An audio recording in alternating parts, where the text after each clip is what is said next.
Good afternoon, everyone, and welcome to our 8th webinar under the banner Orient BlackSwan 1 on education. It's absolutely wonderful to have so many of you with us at this event, this very special event.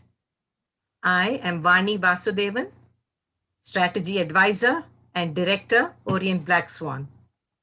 We are delighted and honored to introduce our speaker for the day, Mr. Scott Thornbury. Scott Thornbury is a writer on language and methodology with far-reaching impact on the way the English language is taught in classrooms across the world. Fittingly described as a teacher of teachers, he has taught and trained in Egypt, the United Kingdom, Spain, and in his native New Zealand, and has inspired teachers and ELT practitioners through innumerable webinars, conference presentations, plenaries, and blogs. His publications include several award-winning books for teachers. The resources that the Orient BlackSwan ELT publishing team swears by are Natural Grammar, that path-breaking book, Uncovering Grammar, How to Teach Grammar, 30 Language Teaching Methods, and the most recent 101 Grammar Questions. These are just to name a few. He is also the series editor for the Cambridge Handbooks for Language Teachers and a trustee of the Hands Up project, which promotes drama activities in English for children in under-resourced regions of the Arab world. At present, he is working for the Mosaic Foundation, training teachers of refugees in the Middle East in how to integrate communicative activities into their online classes. As for today's webinar, there is the question, how to teach grammar? And then there is the question, how is grammar learnt? The two are different, as we know. And currently, there is also the question, how to teach grammar online. To quote Scott Thornbury rather loosely, I can teach you the past perfect tense with its forms and its rules of use. I can teach it with insight and brilliance, face-to-face or on the screen, but there is no guarantee you have learnt it. You may recall enough to get past the year-end examination, but can you invoke it in real life, in communication, when you need to? Well, we can certainly look to Scott Thornbury for drawing out through this webinar some solid principles of effective grammar teaching, including a practical focus on the online classroom. Thank you, Scott, for so readily accepting our invitation to speak. And over to you for your much awaited session, my 10 favorite grammar lessons. Thank you, Dr. Vani. Thank you so much. And thank you, Orient BlackSwan, for making this possible. And thank you, everybody, for being here this afternoon. Good afternoon to you all. I'm speaking to you from a wet, wintry day in Barcelona, Spain. And I haven't been outside of Barcelona, Spain for the last 8 months. I wonder why. But it's great to be able to reach out to you all in India. And those of you who are watching on Zoom, welcome. Those of you who are watching on the live YouTube channel, welcome as well. I shall try to address you all and keep you all in mind. And I'll be inviting you to chat, to post answers to my questions on the chat, as well as, of course, asking your questions for the end of the session when we will have a little bit of time for Q&A. So I'm going to share my screen now and we'll get going.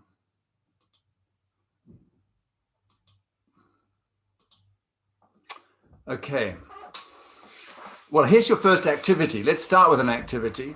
Here are some sentences. I want you to complete them in any way you like, yeah, for yourself, answering for yourself, and write into the chat, and I'll try and grab as many answers as I can.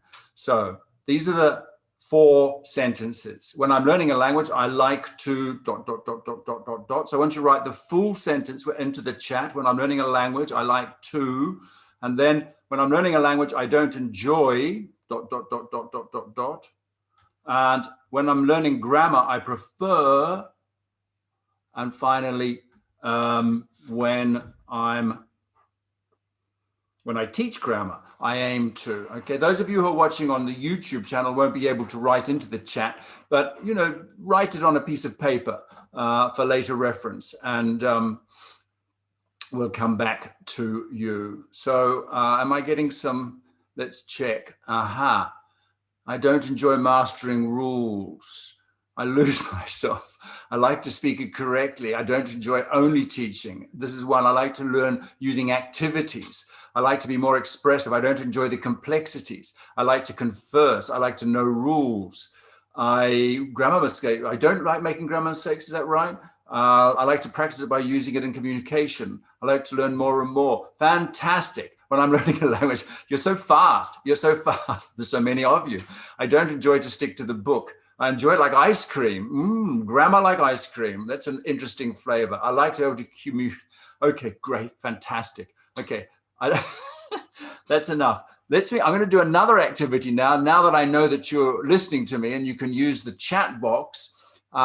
This is a second activity.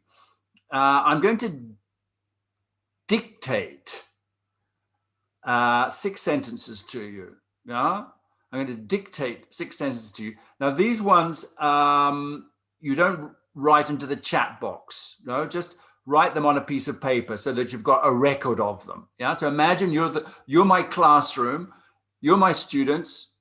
I'm going to do a dictation. I'm going to dictate 6 sentences and you write them down. But it's not a test. It's not a test. Okay. Are you ready? So on a piece of paper, or whatever you have handy, not in the chat box. We'll come back to that in a minute. Okay, so here's sentence number 1. On Saturday evenings, I usually stay in. Yeah, write that down. Not in the chat box, just on a piece of paper. On Saturday evenings, I usually stay in. Number 2. Am I going too fast? I often borrow things and forget to give them back. I often borrow things and forget to give them back. Okay, write that down, a piece of paper. Number 3, if it's a nice day, I head for the beach. If it's a nice day, I head for the beach. How are we going? That's 3. Too fast for you? No? Okay.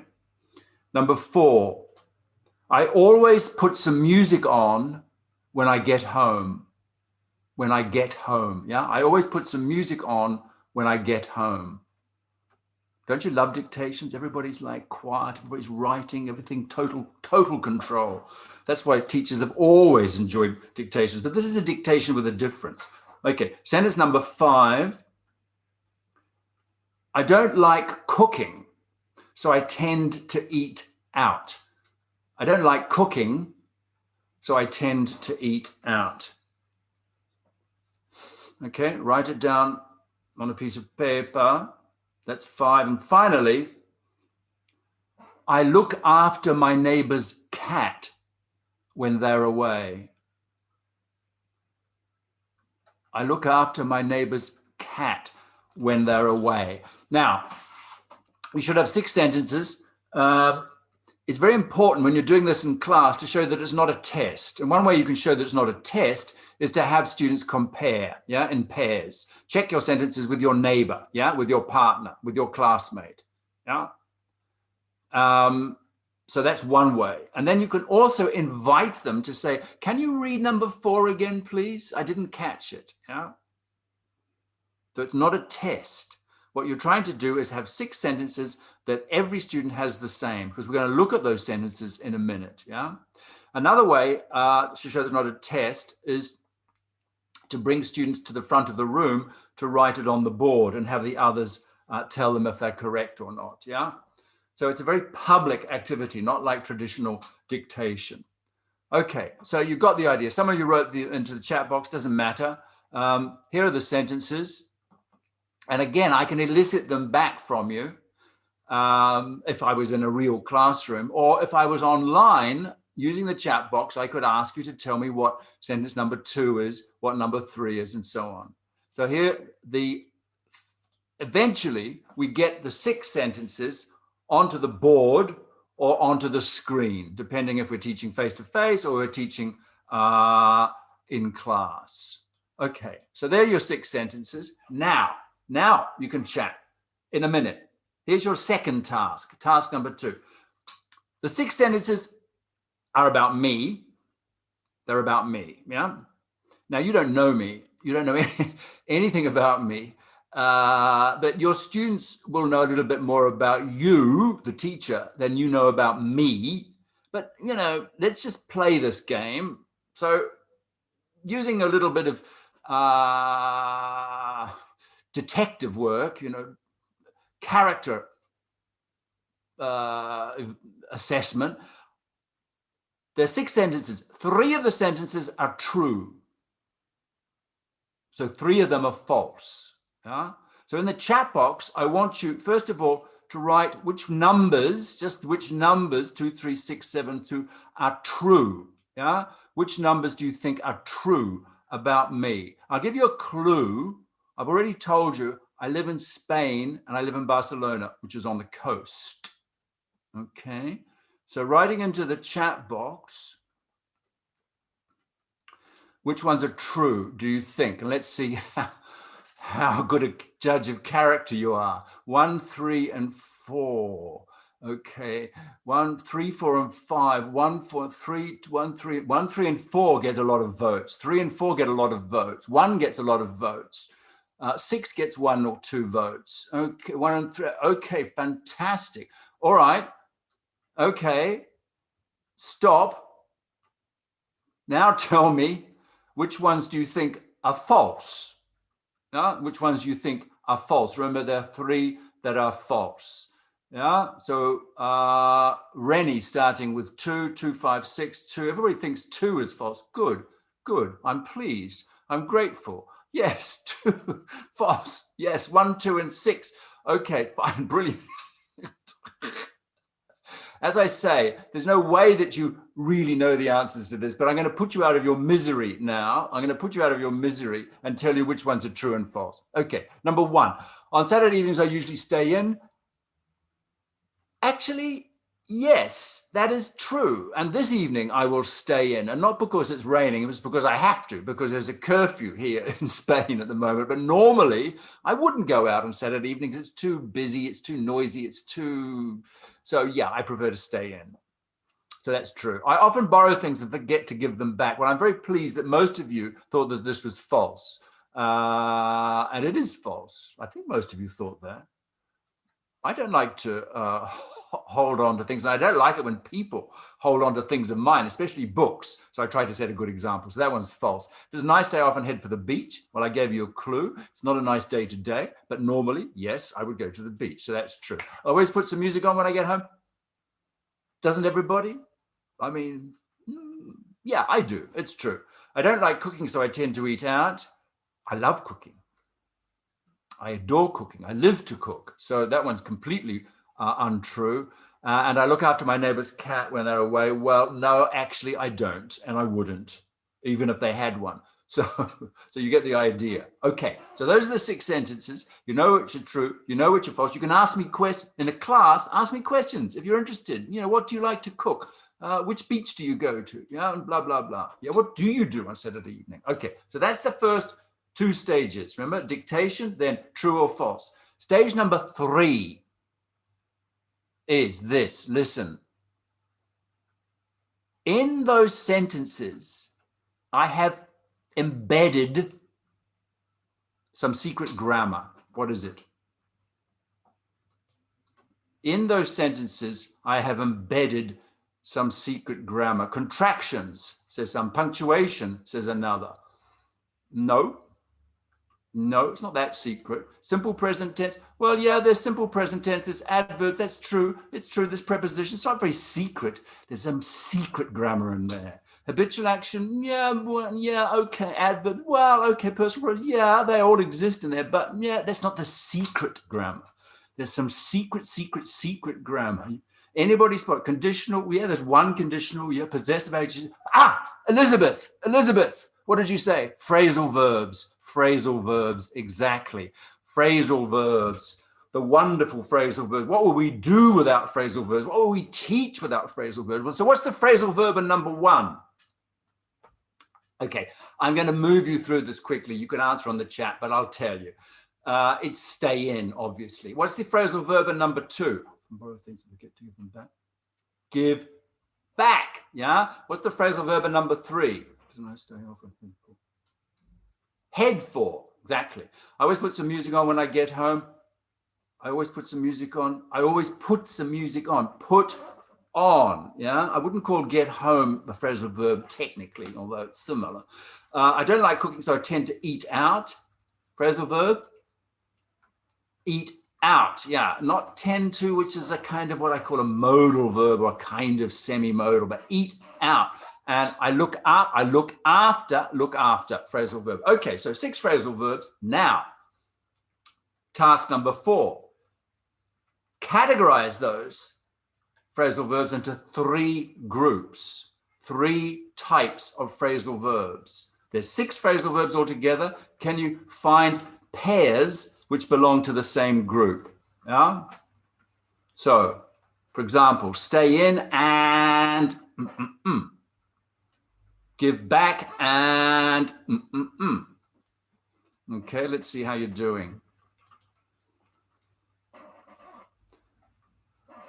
Stay in and eat out. Head for and stay in.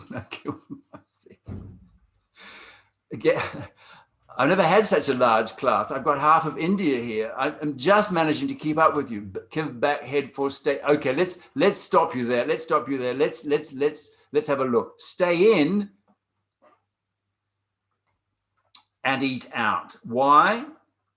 Because they don't have an object. Yeah, they're intransitive. Stay in. You don't stay something in.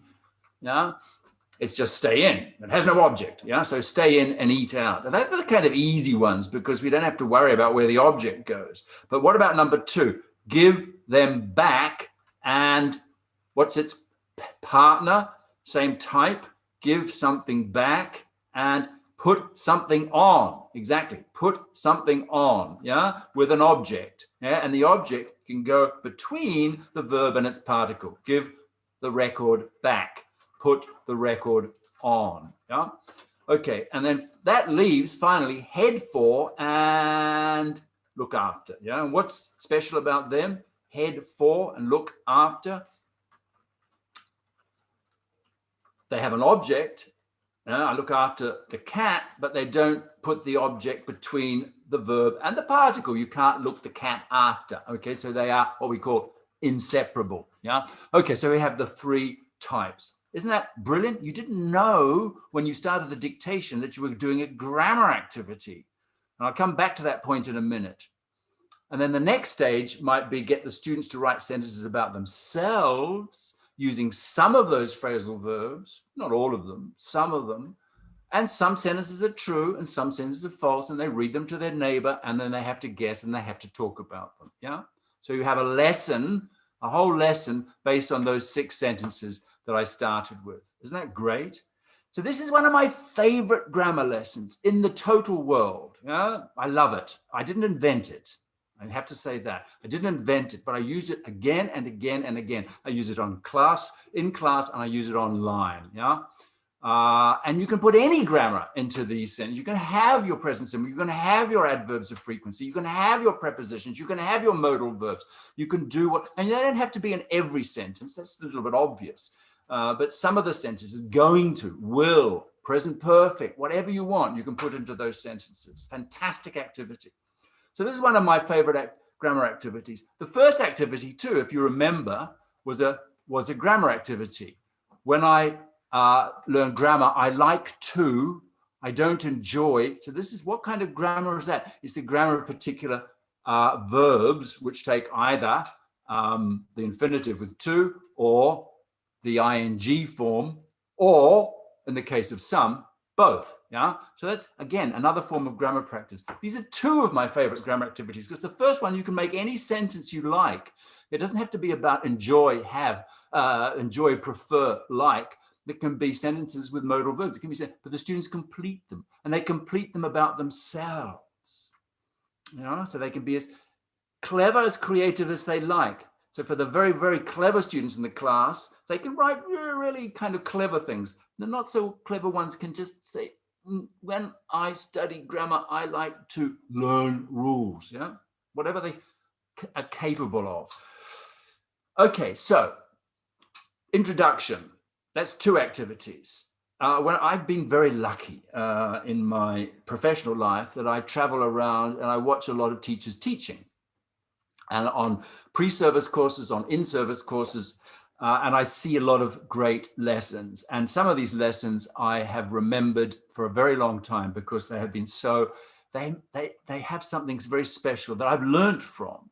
And most of the lessons that I'm going to tell you about today are not lessons I taught, they're lessons that I've seen other people teach. And so I've used them, I've appropriated them, and I'm using them in this talk. And I don't think we're going to get through the 10, because I'm already 20 minutes in. I've only done 2 activities. But here's another one. Here's another one. Here's another one. This was a lesson I was watching. This was a woman who was on a course of mine, experienced teacher here in Spain. And she had a group of young adult students, university age. And she had to teach the present perfect passive. No. It wasn't the present perfect. It was the, even worse, it was the future perfect passive. Do you know what that is? Can you give me an example? The future perfect passive. Anybody want to have a go? The future perfect passive. And you know which form that is?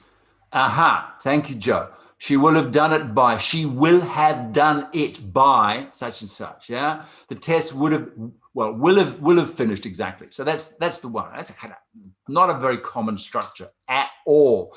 But it's on the syllabus, so she had to teach it. So there she was. Now, this is the situation. Her name is Karina. She's got a class. It's a, yeah, I say it, it's a fairly advanced class. And this is the trick. It was 1991. That's how long ago this lesson was. I saw 1991. Now, 1991 in Barcelona was a significant year. Well, no, not 1991. 1992 was a significant year. Nobody knows why here, do they? No, none of you were born in 1992, I imagine, but 1992 was the Olympic Games. The Olympic Games was celebrated here in Barcelona. So 1991 was the year before the Olympic Games. So Karina has this fantastic situation for the future perfect passive. What is it? It's all the things that will have been done. Yeah, by this time next year, they will have finished the stadium. They will have built new train lines. They will have done this. They will have done that. Or these things will have been done. That's right. I think it was the passive. Now, so she had such a fantastic situation. She said to them, okay, give me some sentences. Give me some sentences about this time next year. And the students were giving sentences to her. And then suddenly she stopped. She stopped dead in her tracks. And she looked at me. I was at the back of the room. She looked at me and her face went white. And she kind of, you could see her, she was thinking very hard. And then she walked to the board and she wrote on the board a sentence in Spanish, because all the students speak Spanish. And it was a sentence like, en el año 92 habrán terminado las obras, or something like that. Anybody speak Spanish out there? Good. But it was and she said, how do you say that in English? How do you think you say that in English? And they kind of pieced it together. They said, by the, well, I mean, that's the hard part actually, is which preposition to use. That's another story. next year they will have, they could work it out because it's the same in Spanish, more or less. They will have the future of have, they will have completed, or this will have been completed. And she said, that's the future perfect in English. And then she went on with the lesson, getting all these examples from the students. And at the end of the lesson, she came to me and said, oh, I'm so sorry, I failed the lesson. I said, why, Karina? She said, I forgot the presentation. She said, that's what I did when I stopped. I forgot the presentation. She see what had happened? Now, traditionally, a grammar lesson goes, you present the rule, then you practice it, and then the students are creative with it. They produce with it, PPP, yeah? Present, practice, produce. But she started with the practice. She forgot. She was so excited with her situation that she forgot. So she stopped. She didn't have a presentation. So she did that little presentation on the board with a Spanish sentence, which they translated or worked out the form in English. And I said to her, Karina, that was the best grammar lesson I've ever seen. Do you know why? Because it took 1 minute. 1 minute. Most grammar lessons, you know, they go on and on. The teachers is this and the rule and there's this and write it on the board and the exceptions. And this took 1 minute, which meant there were 59 minutes for practice. And that's what the students need. They want practice. They want practice. So you've got to cut the corners, give them the simplest possible. And it's a fact that in any skill, learning any skill, the more information you have, the more information you're given, the harder it is to learn. It's a fact. If you're learning to drive, you're learning to play the guitar, if you're learning to ride a horse, if you get too much information, you get overloaded. So minimal information, minimal time, maximum practice. So that was my third favorite grammar lesson. I better hurry up. I've only got 15 minutes. Oh my God. What am I going to do? I'll have to come back. Here's another one. This is a grammar lesson I did myself with a group of intermediate students I had. It's a bit like a dictation. We'll take the dictation off. But it's a dictation of a little text, a whole text, a complete text. Yeah. So this is the text. The activity, if you don't know it, is called Dictagloss. Now, it's like a dictation, but a dictation is like a sentence. You can remember a sentence. It's like a telephone number. If it's not more than 6 letters or 7 letters, numbers, you can remember it. You can hold it in your short-term memory. But a text, you can't remember every word of a text. So what do? You remember the image of the text, yeah? And then you try to reconstruct the text using what you know, and if you do it collaboratively, using what other people know. So that's exactly what I did with this text. There was a young woman of Riga who went for a ride on a tiger. They returned from the ride with a woman inside and a smile on the face of the tiger. So I read it to them once. I said, I'm going to read this text. You know, don't write until I've finished. I'll give you a signal, write when I've finished, but don't write until I've finished. Yeah. Very short text. How many words? 36 words. And they wrote it individually. And this is what one student came up with. There was a woman from Riga who were on a tiger to make a ride. When they come back, the woman was in tiger and the tiger were smiling. Not bad, considering he's only heard it once, but it's kind of got some problems, but that doesn't matter because I'm not going to read it again. They're going to work it out. So they go into groups of 3, yeah, working together. And you can do this online because they just do it in the breakout room. They hear the text, they go into the breakout room, they work it out. And this is what the group of 3 came up with. There was a young woman from Riga who go for a ride on a tiger. The tiger come back with a woman inside and a smile on the tiger. Yeah, it's getting better. It's getting better. And they haven't heard it again. So how is it getting better? Because they're teaching each other. They're teaching each other. They're using their collaborative knowledge. And then finally, it was a small class. This is a class of teenagers in Spain. I got one student up to the board and all 9 students had to agree on the final version. They didn't hear it again. This is the final version. There was a young woman of Riga who went for a ride on a tiger. The tiger returned with a woman inside and a smile on its face. Isn't that brilliant? It's now 100% accurate. Why? Because they didn't hear it again, because they taught each other. You know, it's a grammar lesson because they're teaching each other. They're filling in the gaps in their knowledge. They're saying, it must be past tense because it's yeah, and so on and so on and so on. This is why I love this kind of activity. And you can put any grammar, secret grammar, into your Dictagloss, but it must be short. It must be short. Here's another short text I use. It's a Japanese poem. That's the length of text that you need. And it's this, this is packed with grammar, this poem, but I'm not going to go into it now because we're running out of time. So I'm going to rush ahead. I'm going to rush ahead and no, we'll just go back. I can do the editing here. So, this is the bit that you'll have to wait till next time to get.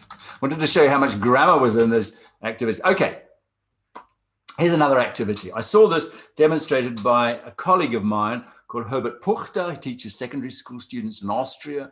And one of the problems you have with some grammar is that you can put it in a text, but it's very artificial if you repeat it and repeat it and repeat it. There's some grammar that doesn't get repeated in typical texts. So what Herbert does is he puts them into a poem, a skeleton poem. He gives them the skeleton of the poem, and poetry allows for repetition. It loves repetition, just as songs do. And the idea is that the students complete, a bit like the first activity they did, they complete the poem. So the target structure here is it's high time. It's high time you, and he can give them an example.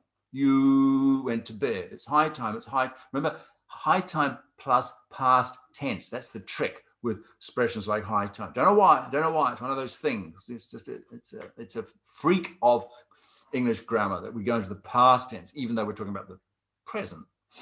So this is what one student came up with in his secondary class in Austria. It's high time you helped me with the housework. It's high time you tidied up your room. It's high time you studied harder. Mum keeps saying, Mum, don't be angry. It's my life. I'll do what you want, but please stop nagging. I mean, it's not great poetry, but the point is they learned repeating the structure, and repetition, as we know, is always good. They're writing creatively, but they're using the target structure. So I really liked this activity so much that I used it in a book I wrote ages ago.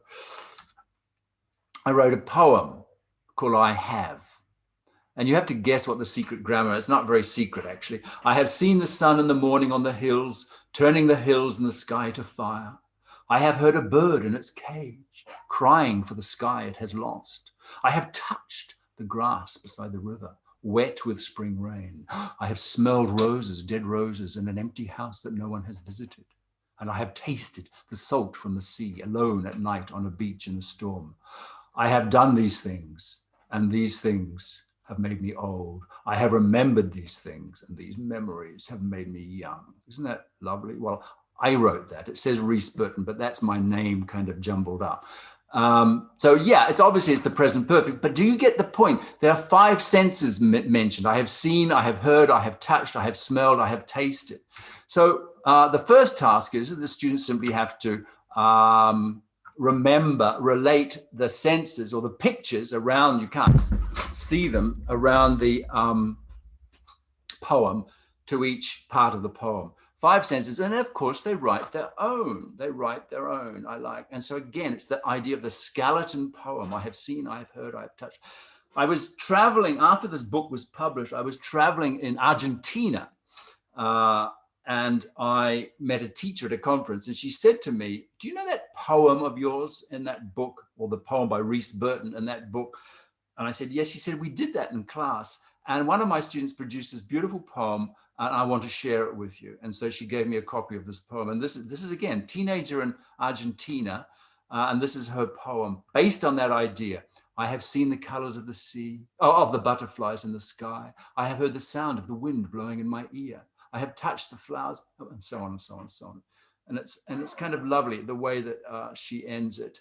I've remembered things that made me feel as happy as today.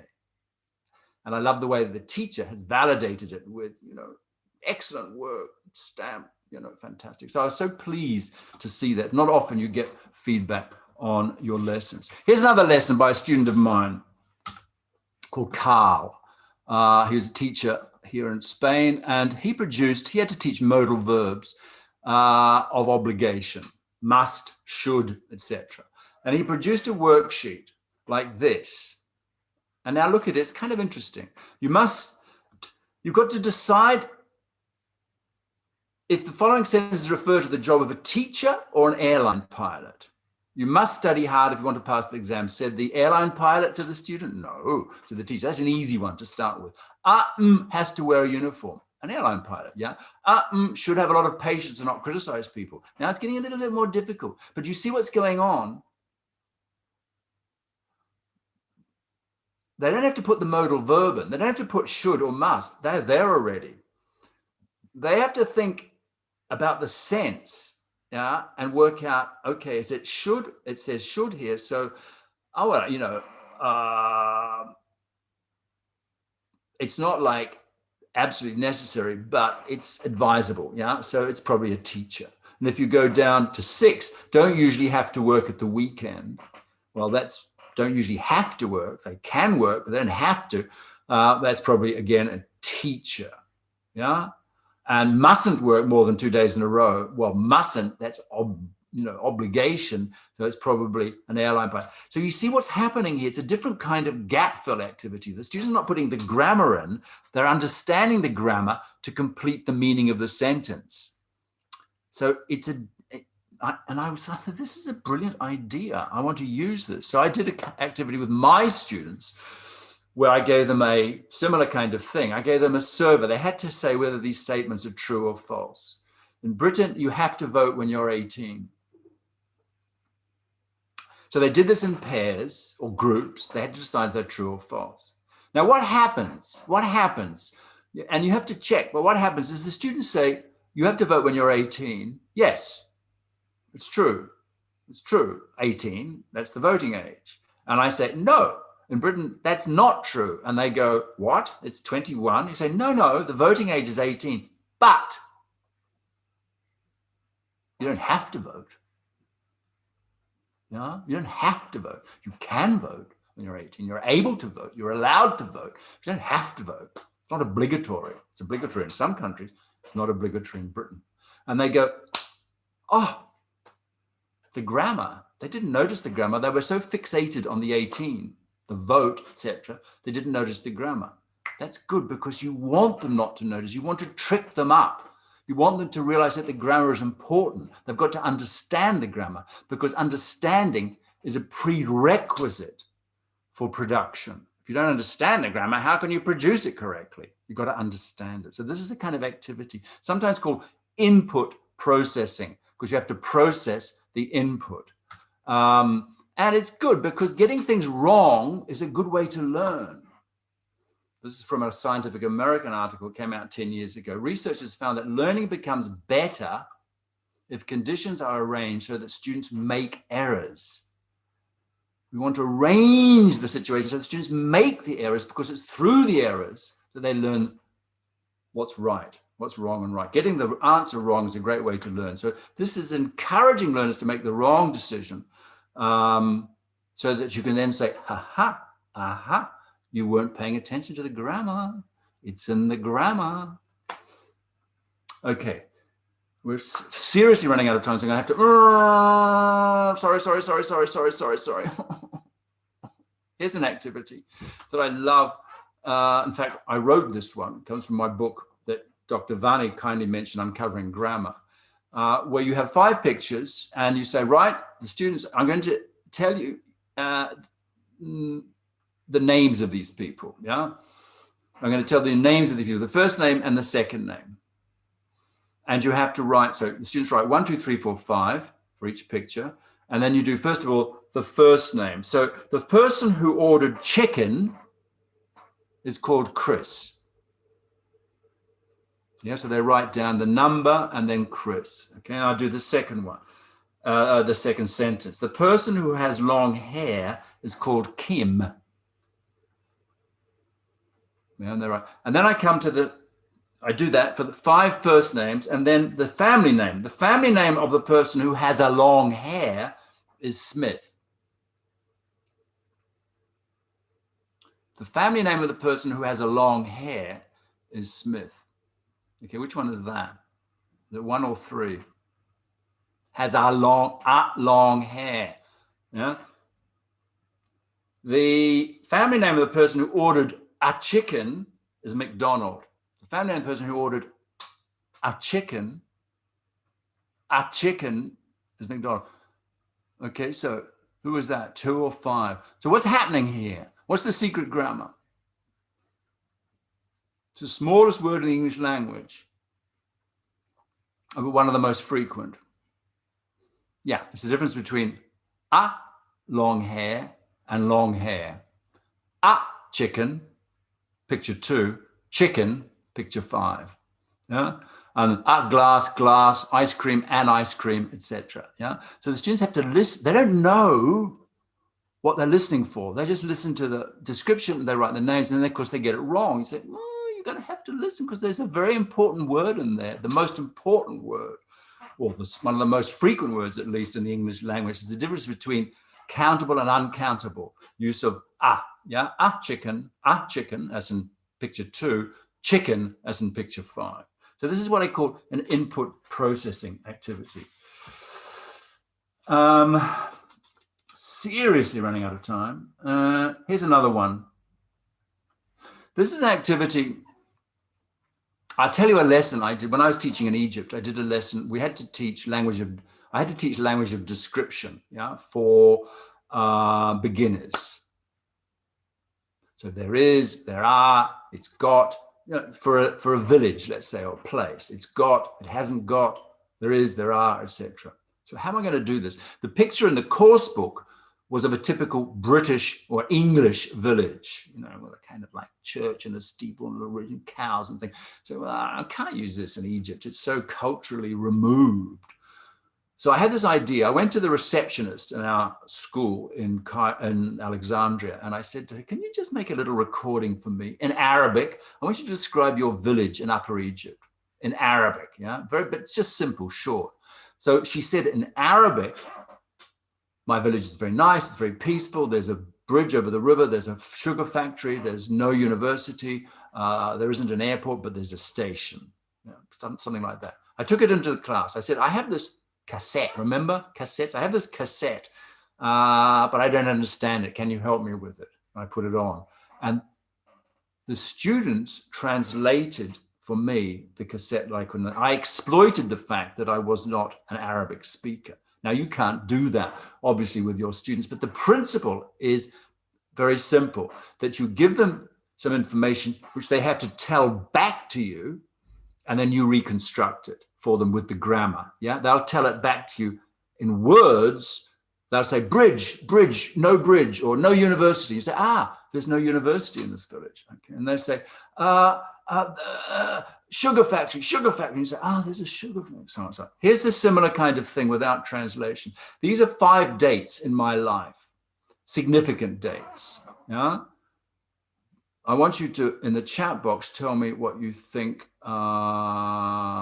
they represent. So 1950, significant dates in my life. My father was born. Yes, thank you. This is exactly what the students say. They say birth year. They say born. Yeah? And you say, yeah, okay, I was born in 1950. Yeah. So they give me the word, I give them the grammar. That's called what I call reformulation. They give me the lexis, the vocabulary, I give them the grammar.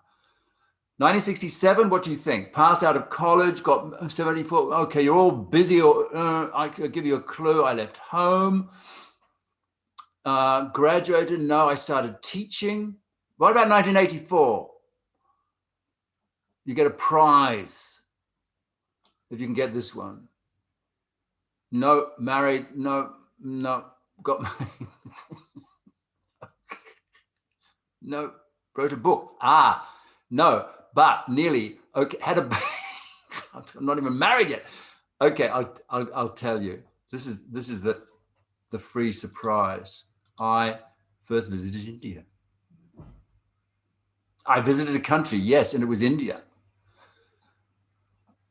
And it wasn't the only time either, but that's another story. And 1997, yes, 1997, I wrote a book. Okay, so what do they do? Well, I can tell them a little bit more about my trip to India, blah, blah, blah.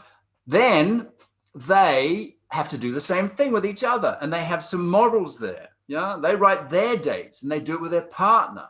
So what's happening is that they give you the words, you give them the grammar, then they use the grammar. I love that. You know, it's so simple. And you can do it with visual prompts about, you know, you tell me what you think is going on here and I'll give you the grammar. One more, here's one. My teenage students love this activity. Do you know there's a game called Pictionary? Pictionary is a kind of game that people play. You draw a word, you have teams, you draw a word, or you're given a word and you have to draw it, and your team has to guess it, and the first team to guess the word is the winner. But this is called Sentence Pictionary. Sentence Pictionary. So for example, here is a question and here is the answer. What's Matilda doing? Answer. She's riding a bike. She's cycling. Yeah, you've got to give me the full sentence. Yeah, she's cycling. Okay, fine. That's an example. Okay, so what happens in a real classroom is that the students are in teams. Yeah, teams of about 3 or 4 or 5 max. They have a piece of paper per team and a pen. That's all. One representative from each team comes to the front of the class where you show them the sentence that they have to draw. So it could be a picture or it could be a sentence. She's riding a bike, yeah? What's Matilda doing? She's riding a bike. At a signal, the representatives go back to their team and they start drawing the picture. And the team has to guess what the sentence is from the picture, yeah? And it's very funny, it's very fast, it's very loud. So, for example, these are some of the sentences you give, but they have to know the vocabulary. So you have to be careful that you don't give them sentences where the vocabulary is too difficult. But you can use this basically for any activity. Well, not any structure, but for some structures. Here's another one which is more topical. What hasn't Matilda done since last? For example, here's the picture. Whoops, where is it? What hasn't Matilda done since last? So that's the example. You elicit this. She hasn't, exactly, she hasn't been to the zoo since last January. Okay, so that's the model. Then then you give them sentences. The representative have to draw. I would do it with you, but we don't have time. Sentences, things that she hasn't done, you know? What I say, this is very topical because here's an example. She hasn't been to the movie since February. I haven't been to the movie since February. I haven't been to the movie since February. I used to go once a week. Now I can't. And then you get the sentences back from the students and you put them into a grid, and then you have the grammar all displayed for them from the activity. Okay. These are some of the activities we did.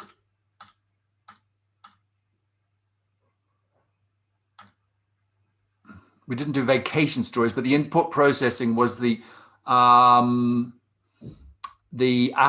chicken example. Reformulation, Egyptian village, reformulation of the timeline, sentence Pictionary. I didn't have a chance to do Albert's lesson, unfortunately. Best grammar lesson I ever saw in my life. I'll have to come back and do that one. But I just want you to think, what have all these activities got in common? Why do I like them so much? Why are they my 10 or 9 favorite grammar activities? We don't have a lot of time, but let me just read out. Engagement of learners.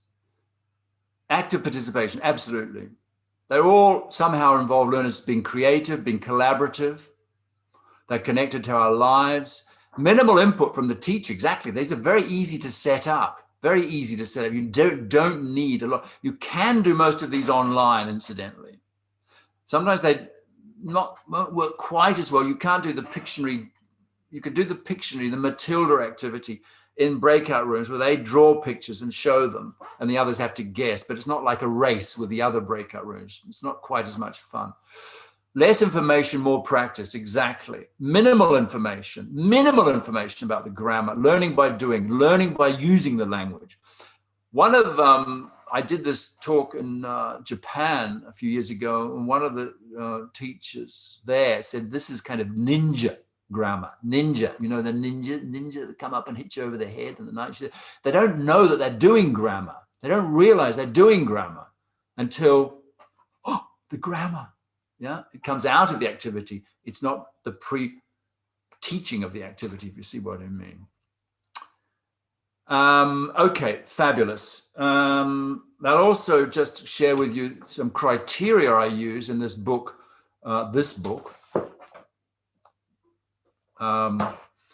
which I call, by which you assess the value of a grammar activity, that what I call the E factor. Is it efficient and economic and easy? Yeah, and efficacy, does it work?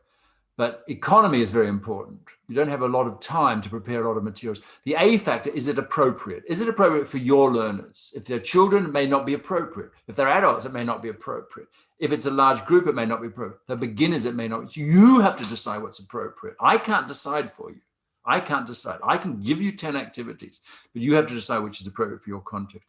And finally, the G factor, is it generalizable? Can you use this activity for different grammar? Yeah. For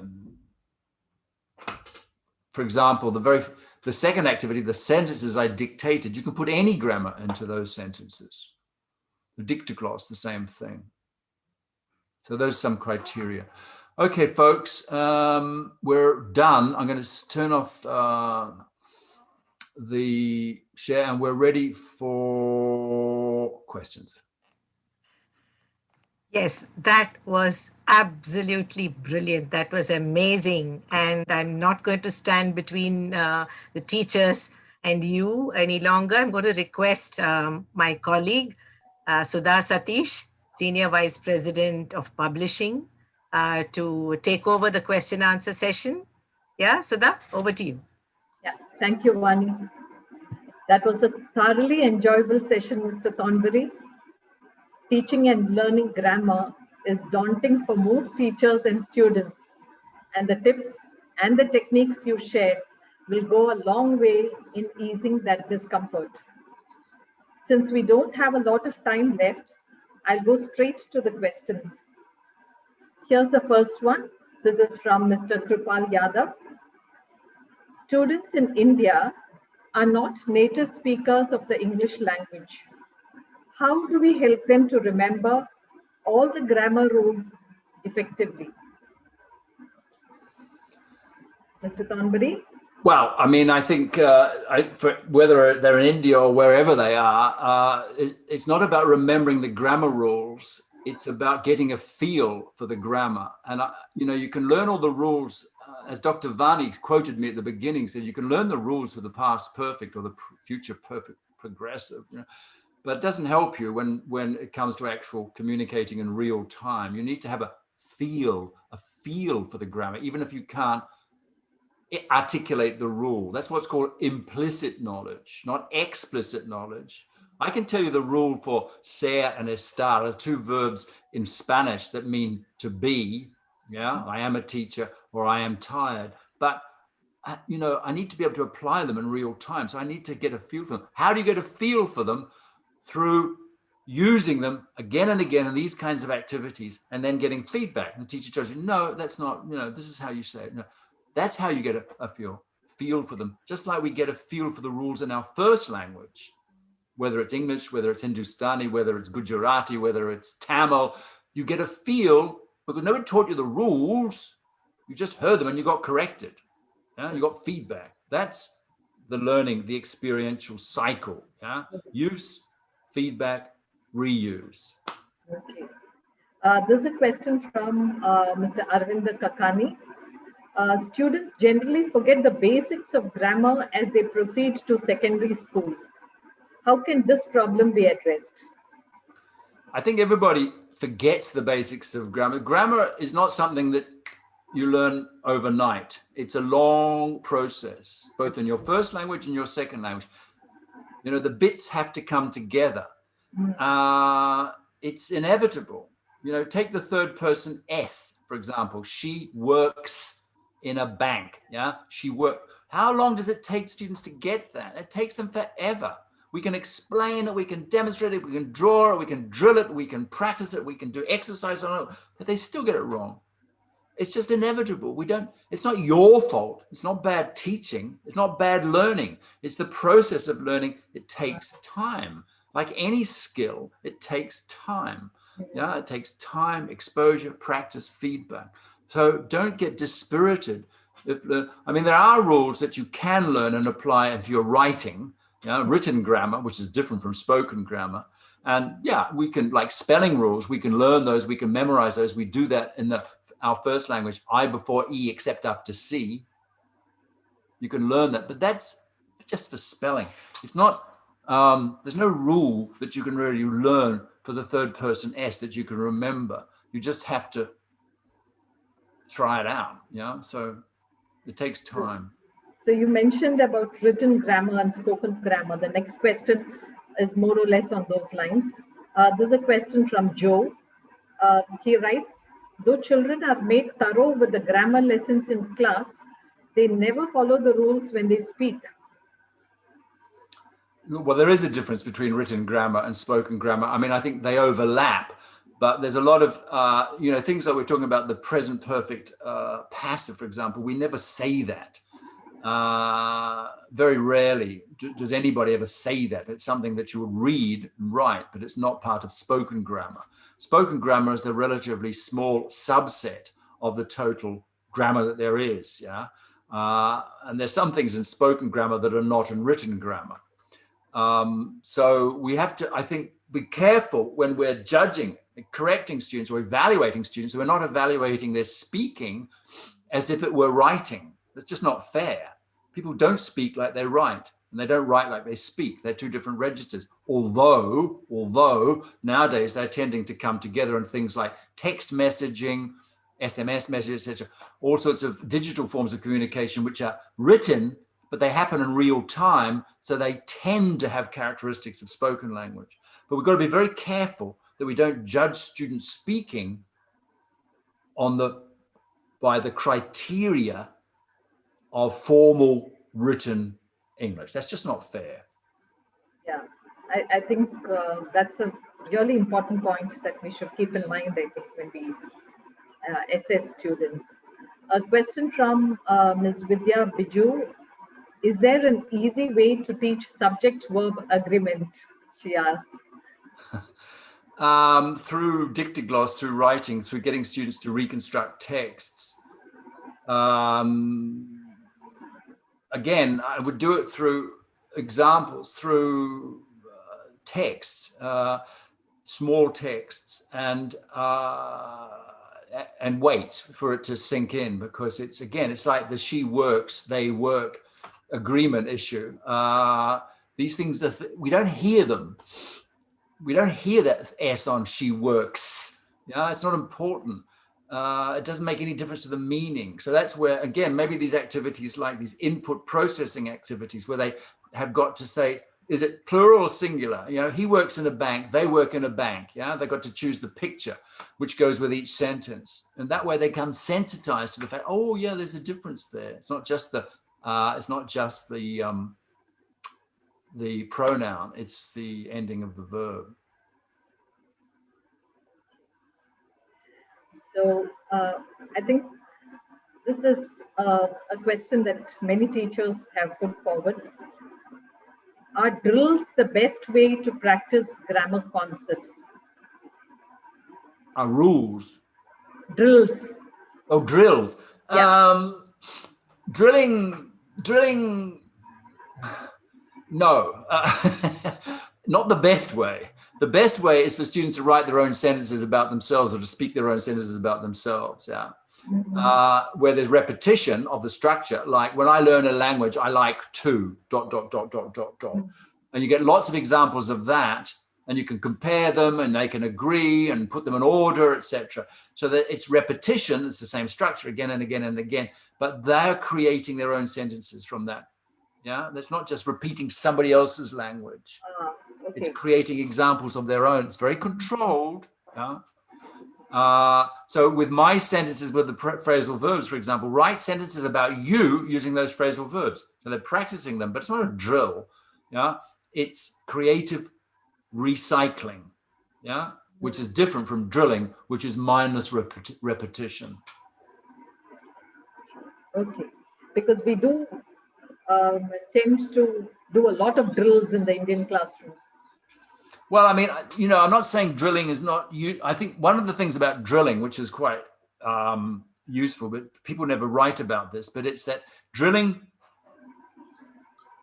if you drill something that comes up in the class, so a student says, I haven't been to the cinema for ages. And you say, listen, everybody, I haven't been to the cinema for ages. Okay, repeat, everybody, I haven't been to the cinema for ages. That's kind of good. Why? Not because it makes it memorable, because they notice the pattern then. Because when you drill something, people go, oh, this must be important. Oh. So when you write something on the board, oh, this must be important. I better write it down. I better remember this. This might be in the test. Yeah. So if you drill something, you're drawing attention to it. And we all know that attention is a prerequisite for learning, not repetition in itself, but attention through repetition. So anything you can do to raise students' consciousness, to make them aware of something they might not be aware of. And one way of doing that, of course, is to get them to make mistakes. Yeah, make the mistake. I want you to make mistakes. Mistakes are wonderful because then I can correct you and then you'll be more observant. Okay, there's one more question. Is it important for a teacher to concentrate on grammar if she is using the communicative approach for teaching? Yeah, that's a very good question. And I would say the very short answer, yes, but perhaps not before they communicate, but while they communicate or after they communicate. Yeah. If we say to the students, I'm going to teach you the past continuous. Yeah. She was walking down the street. And then I want you to communicate using it. Well, the focus then is on the form, on getting it right. Yeah, they're less likely to be creative, imaginative with the language. If you say, I want you to tell me a story about something that happened to you in the past, and then they might try to say, I travel on bus, and you say, listen, I was traveling on the bus. Yeah, I was traveling on the bus. Write it on the board. Okay, go on, tell me your story. And this man, so on, so on, so on. So you teach it at the point of need, the grammar, when they need it, because if you teach it when they need it, they're more likely to remember it. But the focus is on communication, communication, meaning. So I think the next question is also kind of related that way then. How important is it to teach grammar in context? Oh, absolutely. And that's one of the things I wanted to mention about these activities. A lot of those activities I showed you, the grammar was in context. Yeah. Sentence level context, that's traditional, but text level context also is important. So the Dictagloss, for example, they get the grammar in a little text. Very important. There's some grammar that you can't, it's completely context dependent. You can't teach the definite article, for example, that, without a context, yeah, a context of more than one sentence. It just doesn't work because it stretches over the sentences. Yeah, so context. It's incredibly important. Yeah. Now the last one. Students find grammar dry and boring sometimes. How can I make my grammar classes more interesting and fun? Well, I think I've tried to show you in my 9 favorite activities. You certainly did, yes. Thank you so much. Thank you so much. That was a wonderful session. Vani, over to you. Right. What can I say? I think, Scott, you've made it all seem so simple. Engaging the learner, activating the grammar, helping with language production, making it creative, making it fun, producing rich pattern practice. I mean, you've shown the whole gamut of activities that, explore these things. Your insights and the strategies you shared today in the talk as well as in the question answer session are certain to empower and enrich our teachers of English in their online classes. All of them, all these ideas are doable online in these challenging times of pandemic and change too. We are so pleased to be able to tell our participants today that you, Scott, will be back for more interactions with teachers in India on Orient BlackSwan 1. Thank you so much for this wonderful webinar. Thank you so much, all of you. Thank you, Dr. Vani, and thank you, Orient BlackSwan, once again. And we will meet again before the year is. Certainly. Look forward to that. Okay. And thank you to all participants as well for joining us, like I said, at this very special event. Thank you so much. Thank you, everybody. Bye-bye. Bye-bye.